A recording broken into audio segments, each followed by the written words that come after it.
Hi, I'm Campbell from Alchemy Leader. Welcome back to our Conscious Evolution series of videos. In previous videos, we've explored self-determination and attitude, two fundamental pillars in our journey of conscious evolution. Today, we're diving into something equally powerful: the language we use with ourselves and how it shapes our reality at levels far deeper than most realise. Let me share a recent experience that really brought this home for me. As a university lecturer, I often have the privilege of mentoring students through their academic journey, as well as through that transition as they prepare to complete their course of study. In this instance, we're coming towards the end of the unit of study. I was speaking with a student who was really keen to get out into the world and put all that they had learned into practice. They were now pursuing job opportunities in alignment with their recent studies. This student was challenged not just by the lack of success, but by the lack of engagement and feedback throughout that process. What struck me wasn't necessarily the complexity of her challenge. It was how she spoke about it. One comment in particular: "I'll never get this right," she said. "It's just too hard." And the real kicker: "Maybe I'm not cut out for this work." In that moment, I could see how her words were creating walls around her potential, limiting what she believed was possible. Her language wasn't just expressing doubt. It was actively constructing barriers to her success. It was affirming rejection and drawing conclusions about her fundamental capabilities.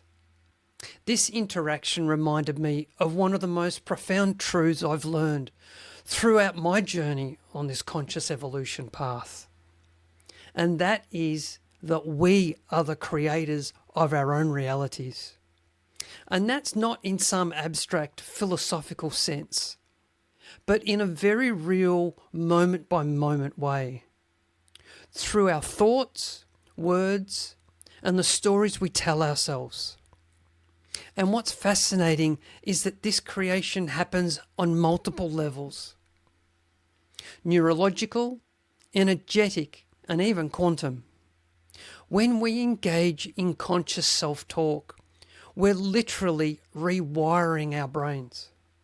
Each time we choose an evolutionary thought pattern over a limiting one, we're strengthening neural pathways that support our growth. This is where self-mastery begins, in the deliberate reshaping of our neural architecture. The science of neuroplasticity shows us that our minds continue to form new neural connections throughout our lives. Every time we shift from a limiting thought to an expansive one, we're not just changing our mood, we're physically reconstructing our mind's architecture. Reflect back to that student. When she said she wasn't cut out for the professional transition, she was creating a reality where success became increasingly unlikely. And that's not because she lacked capability, but because her self-talk was programming her mind to look for evidence of her inadequacy. Her mind was literally being trained to filter out opportunities and highlight failures. Another key learning for me over the years is that achieving significant goals, whether in personal growth, professional development, or in leadership, it requires 100% of our energy focused on our set purpose and direction. There is absolutely no room for self-defeating talk or divided attention when pursuing mastery. Just sit with that for a moment. 100%. Not 95%, not 99%, 100%. When we allow negative self-talk to creep in, we're essentially diffusing that energy and creating resistance in our own path. As we master our internal dialogue, we're not just changing our thoughts. We're altering the very fabric of our existence. To help navigate this journey, let's look at practicing self-talk mastery by focusing on a few different elements. The first is awareness, then choice, integration, and finally transcendence. Let's go a little deeper into each one of those.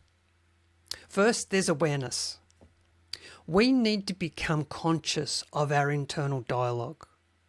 Many of us have negative self-talk patterns running on autopilot, scripts we've inherited or developed over years that we may not even notice are running anymore. The first step is simply listening to ourselves. Really listening. The commute to university takes me about 90 minutes in the car, and I use that time to be with myself and to just listen. No radio, no music, just silence. Listening to what's traversing the mental and emotional bodies. That has proven to be an incredibly helpful way to raise awareness of my internal dialogue. So what might work for you? Find that opportunity to have quiet time so that you can just listen to what's going on. Really listen to what's going on. Beyond just listening, we need to understand that self-talk operates at multiple levels of consciousness. Beyond the mental plane, it influences our energetic frequency. When our internal dialogue is aligned with our highest potential, we're not just thinking differently, we're actually raising our energetic vibration. This elevated state allows us to access deeper wisdom and greater creative potential. Now let's have a look at choice. This is where we develop what I like to call evolutionary language. Ways of speaking to ourselves that support growth and transformation. And this isn't about denial or toxic positivity. It's about framing challenges in ways that empower rather than diminish us. Instead of, I can't do this, try, I haven't figured this out just yet.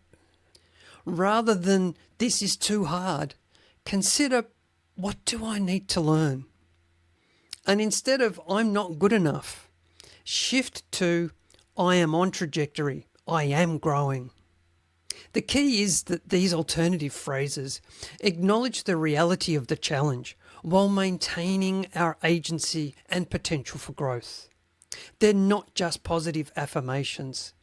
They're evolutionary enablers, specific phrases or questions that immediately elevate our state. When we ask, how would my highest self approach this? The subtle shift moves you from coping to evolving. These triggers aren't mere psychological tools. They're keys that unlock higher states of awareness. Our third stage is integration. This is where new patterns become more automatic, where internal dialogue transforms into embodied knowing. Think of it like learning to ride a bike. Initially, you're constantly talking yourself through it, but eventually it becomes far more natural. It becomes integrated wisdom. This integration phase is crucial because it's where the real transformation occurs. During integration, we're not just changing our thoughts, we're actually rewiring our neural pathways and shifting our energetic frequency. Our new patterns of self-talk become so deeply embedded that they operate automatically without conscious effort. This is where the practice moves beyond simple positive thinking into true evolutionary change. The fourth stage, transcendence, is perhaps the most fascinating aspect of this path of self-mastery. As we progress, our internal dialogue often becomes quieter, more refined. It becomes less about maintaining a constant positive narrative. It's about developing such clear alignment with purpose that we transcend the need for continuous internal commentary. Paradoxically, mastering self-talk also means mastering silence. It's in the spaces between our thoughts where true transformation often occurs. Learning to be comfortable with internal silence is as important as developing positive internal dialogue.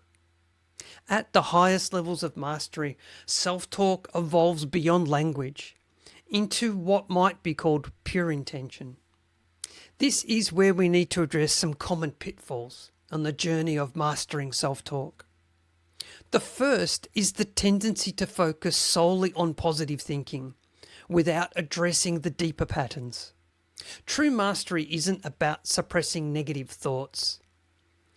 It's about transforming our entire relationship with our internal dialogue. Another pitfall is the affirmation trap. Relying on surface level positive statements without doing the deeper work of rewiring our neural pathways and shifting our energetic state. Remember, we're not just trying to think better thoughts. We're trying to evolve our consciousness. And here's something that's rarely discussed. Our self-talk isn't just personal. It's connected to the collective consciousness. When we elevate our internal dialogue, we're contributing to the evolution of human consciousness as a whole.